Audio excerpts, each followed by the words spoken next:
Hello guys, welcome back to our channel. Episode ആരംഭിക്കുമ്പോൾ കാണിക്കുന്നത് ആനന്ദ നിലയമാണ്. വസുന്ധര അരുണിനോട് പെട്ടി തുറക്കാൻ പറയുകയാണ്. അതേസമയം സുരഭി എല്ലാവരെയും തടയാൻ ശ്രമിക്കുന്നുണ്ടെങ്കിലും ഐശ്വര്യ സുരഭിയെ പിടിച്ചു മാറ്റുകയാണ്. എന്തിനാ മമ്മി ഇവരെയൊക്കെ തടയുന്നത്? ഇവരൊക്കെ കാണട്ടെ മമ്മി എനിക്ക് വേണ്ടി എന്താ കൊണ്ടുവന്നതെന്ന്. അതേസമയം ഇതെല്ലാം കേട്ട് പരിഭ്രാന്തിയോടെ നിൽക്കുകയാണ് സുരഭി. അങ്ങനെ അരുൺ പെട്ടി തുറക്കുകയാണ്.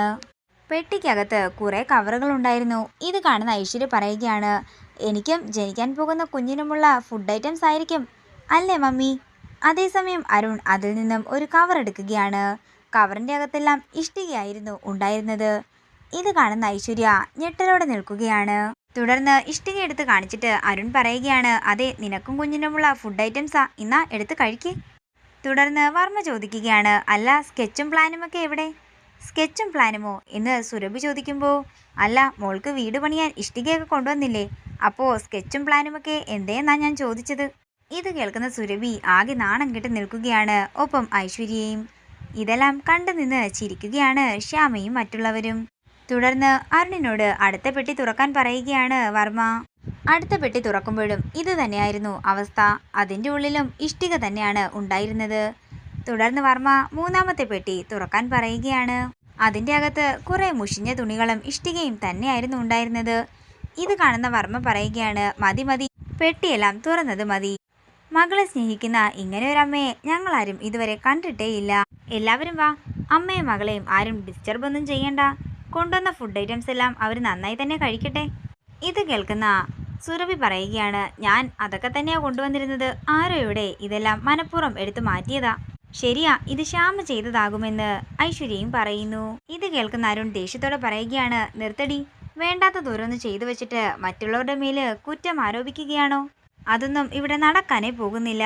ഇതെല്ലാം കേൾക്കുന്ന വസുന്ധര സുരഭിയെ നോക്കി പറയുകയാണ്, തൃപ്തിയായി എന്ന് പറഞ്ഞുകൊണ്ട് എല്ലാവരും ആ മുറിയിൽ നിന്നും പോകുന്നു. പിന്നീട് കാണിക്കുന്നത് വസുന്ധരയാണ്. വസുന്ധര പറയുകയാണ്, ഇങ്ങനെയും ആൾക്കാരുണ്ടോ? ഇതുപോലെ രണ്ടെണ്ണത്തിനെ ഞാൻ ആദ്യമായിട്ടാണ് കാണുന്നത്. എന്തൊക്കെയാ സുരഭി കാണിക്കുന്നതെന്നൊക്കെ വസുന്ധര വർമ്മയോട് പറയുമ്പോൾ വർമ്മ പറയുകയാണ്, ഇതെല്ലാം നമുക്ക് പറ്റിയ അബദ്ധങ്ങളാ. ഇങ്ങനെ ഒരു കൂട്ടരുടെ അടുത്ത് വിവാഹാലോചനയുമായി ചെല്ലാനേ പാടില്ലായിരുന്നു. എന്നാലും എൻ്റെ ആനന്ദേട്ട ഇത്രയൊക്കെ ചെയ്തു കൂട്ടിയിട്ടും അവർക്ക് അല്പം ലജ്ജ പോലും ഇല്ലല്ലോ. എൻ്റെ വസു, ഇതൊക്കെ പുറത്തറിഞ്ഞാലേ നമുക്കായിരിക്കും നാണക്കേട്. അരുണിനെ കൂടുതലായി വയലൻ്റ് ആക്കണ്ടെന്ന് കരുതിയാ ഞാൻ പിന്നെ ഒന്നും പറയാതിരുന്നത്. അല്ലെങ്കിൽ അമ്മയും മോളെയും ഇവിടുന്ന് ഇറക്കിവിട്ട് കഥ കടച്ചേനെ ഞാൻ. അരുണൊന്ന് ഇവിടുന്ന് മാറിക്കോട്ടെ, എന്നിട്ട് അതിന് വേണ്ടത് നമുക്ക് ചെയ്യണമെന്നും വസുന്ധര പറയുന്നു. നമ്മൾ എന്താണെങ്കിലും അവരെ സൂക്ഷിക്കണമെന്ന് അമൃത പറയുമ്പോൾ വസുന്ധര പറയുകയാണ്, നമ്മൾ എന്തിനാ സൂക്ഷിക്കുന്നത്? അവരെ ഇവിടുന്ന് ആട്ടിപ്പായിക്കണം. അമ്മേ, പ്രശ്നങ്ങൾ ഉണ്ടാക്കിയത് ഐശ്വര്യടത്തിയിലെ അമ്മയല്ലേ? എനിക്ക് തോന്നുന്നത് ഈ പ്രശ്നത്തിൽ ഐശ്വര്യടത്തി നിരപരാധിയാണെന്നാ. ഇല്ല, അമ്മയും മോളും കൂടി ഈ വീട്ടിൽ പറ്റില്ലെന്ന് വസുന്ധര പറയുമ്പോൾ ശ്യാമ പറയുകയാണ്, അമ്മേ, നമ്മുടെ അരുണേട്ടൻ്റെ കുഞ്ഞല്ലേ ജനിക്കാൻ പോകുന്നത്. ആ കുഞ്ഞിനെ ഓർത്ത് നമുക്ക് തൽക്കാലം ക്ഷമിച്ചൂടെ? ശരിയാ, ശ്യാമ പറഞ്ഞതാ ശരി, തൽക്കാലം നമുക്കൊന്ന് ക്ഷമിക്കാം. പക്ഷേ ആ സുരഭി ഇനിയും ഇവിടെ തുടർന്നാലേ അവളുടെ അഹങ്കാരം ഞാനങ്ങ് തീർക്കും. 1,00,000 രൂപയുടെ കുങ്കുമപ്പൂ ചന്ദനത്തിന്റെ തൊട്ടില് അവൾക്ക് ഞാൻ വെച്ചിട്ടുണ്ട് എന്നൊക്കെ ദേഷ്യത്തോട് പറയുകയാണ് വസുന്ധര. പിന്നീട് കാണിക്കുന്നത് സുരഭിയും ഐശ്വര്യമാണ്. എന്നാലും മമ്മി ഇങ്ങനെ അത് ചെയ്യുമെന്ന് ഞാൻ കരുതിയില്ലെന്ന് ഐശ്വര്യ പറയുമ്പോൾ, എൻ്റെ മോളെ ഇങ്ങനെയൊക്കെ നടക്കുമെന്ന് ഞാൻ കരുതിയോ? ആണെങ്കിലും ഇങ്ങോട്ടേക്ക് വരുന്നത് കൊണ്ട് അല്പം ആർഭാടമായിക്കോട്ടെ എന്നാ ഞാൻ കരുതിയതെന്നൊക്കെ സുരഭി പറയുകയാണ്.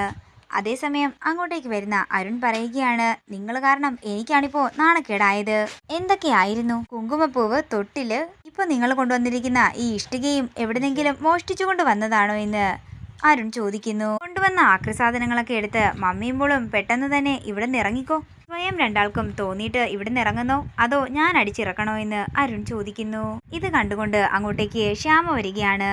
അതേസമയം ഐശ്വര്യ പിടിച്ച് പുറത്തേക്ക് തള്ളിമാറ്റാൻ ശ്രമിക്കുകയായിരുന്നു അരുൺ. ശ്യാമേ, നീ എന്നെ ഒന്ന് രക്ഷിക്കാൻ ഐശ്വര്യ പറയുന്നു. ശ്യാമ വെറുതെ ഈ കാര്യത്തിൽ ഇടപെടാൻ നിൽക്കണ്ടെന്ന് അരുൺ പറയുമ്പോൾ ഐശ്വര്യ കരഞ്ഞുകൊണ്ട് നിൽക്കുകയാണ്. ഏട്ടാ, ഒരിക്കൽ കൂടി ഒന്ന് ക്ഷമിച്ചൂടെ? ഒന്നുമില്ലെങ്കിലും ഏട്ടന്റെ കുഞ്ഞല്ലേ ഐശ്വര്യയുടെ വയറ്റിലുള്ളത്. തുടർന്ന് അരുൺ പുറത്തേക്ക് പോകുമ്പോൾ ശ്യാമ പറയുകയാണ്, ഇനിയും ഇതുപോലുള്ള കോമാളിത്തരമൊന്നും അമ്മയും മകളും ഇവിടെ കാണിക്കാൻ നിൽക്കണ്ട, കേട്ടല്ലോ ശ്യാമയെന്ന് ഐശ്വര്യ പറയുമ്പോൾ ശ്യാമ ദേഷ്യത്തോടെ പുറത്തേക്ക് പോകുന്നു.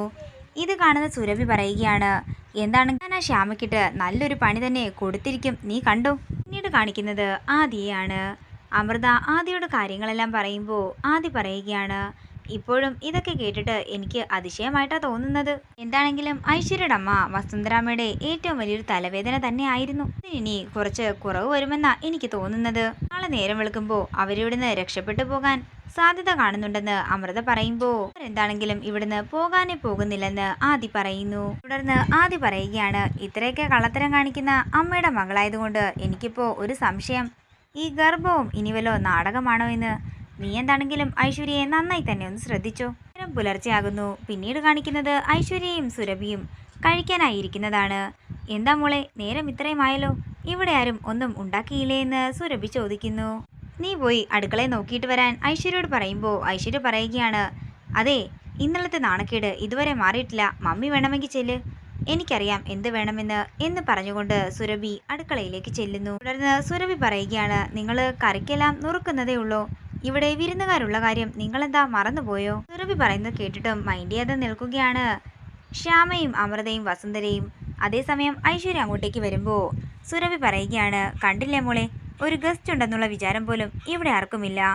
ഇത് കേൾക്കുന്ന വസുന്ധര ദേഷ്യത്തോടെ നിൽക്കുകയാണ്. ഇതോടുകൂടി ഇന്നത്തെ എപ്പിസോഡ് ഇവിടെ തീരുകയാണ്. വീഡിയോ ഇഷ്ടമായെങ്കിൽ മറക്കാതെ ലൈക്ക് ചെയ്യുക, ഷെയർ ചെയ്യുക, കമൻറ്റ് ചെയ്യുക. കൂടുതൽ സീരിയൽ അപ്ഡേറ്റ്സിനായി മറക്കാതെ സബ്സ്ക്രൈബ് ചെയ്യുക നയൻസ് ക്രിയേഷൻസ്.